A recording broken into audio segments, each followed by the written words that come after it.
இப்ப சொல்லக்கூடிய கதையை கேட்கறதுனால நீங்க சுமங்கலி விரதம் இருந்ததற்கான பலன் கிடைக்கும்னு சொன்னா நம்புவீங்களா? மாசியும் பங்குனியும் கூடுகின்ற காலத்துல பச்சரிசி, வெல்லம், காராமணி பயிர் போட்டு அடதட்டி உருகாத வெண்ணெய் வைத்து காமாட்சி அம்மனை நோக்கி நோன்பு நோற்று சரடு மாற்றிக்கொள்ளக்கூடிய நோன்புதான் காமாட்சி அம்மன் விரதம் அல்லது காரடையான் நோன்புன்னு சொல்வாங்க. திரௌபதிக்கு மார்க்கண்டேய மாமுனிவர்களால எடுத்துரைக்கப்பட்ட புண்ணிய கதை.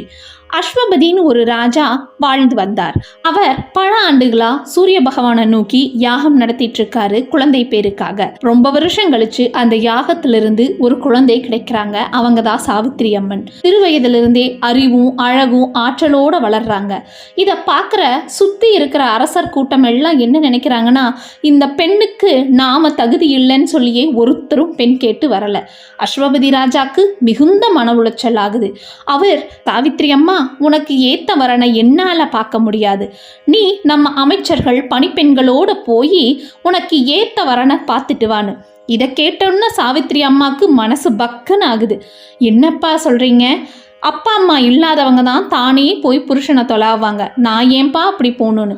அதற்கு அஸ்வபதி கவலைப்படாதன்னு சொல்லி அனுப்பி வைக்கிறாரு. பல ராஜ்யங்கள் தேசங்கள் கடந்தும் அவங்களுக்கு ஏத்த மணவாளன் கிடைக்கல. திடீர்னு ஒரு காட்டுக்குள்ளார பயணம் பண்றப்பதான் சத்யவானை பார்க்குறாங்க. சத்யவான் எப்படி இருக்காரு? அவருடைய அம்மா அப்பா நாடு தேசமெல்லாம் இழந்து கண்ணை இழந்து காட்டுக்குள்ளார தபசு கோலத்தில் இருக்கிறாங்க. பார்த்த மாத்திரத்திலேயே சாவித்திரி அம்மனுக்கு ரொம்ப பிடிச்சிருது.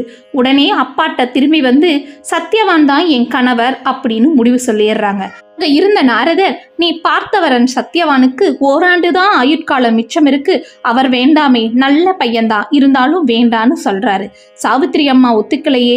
காட்டுக்குள்ளார போய் சத்யவான தாய் தந்தையர் சம்மதத்தோட மாமனார் மாமியாரோட பார்த்து திருமணம் செஞ்சு வச்சிடுறாங்க.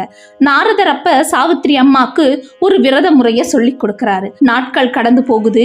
அந்த நாரதர் சொன்ன நாளும் வருது. விறகு வெட்ட போன சத்யவான் கூடவே செல்றாங்க. நாரதர் சொன்ன அந்த நொடியும் வருது. சாவித்திரி அம்மா மடியிலேயே சத்யவான் சாய்ந்தர்றாரு. அப்போ திடீர்னு அங்க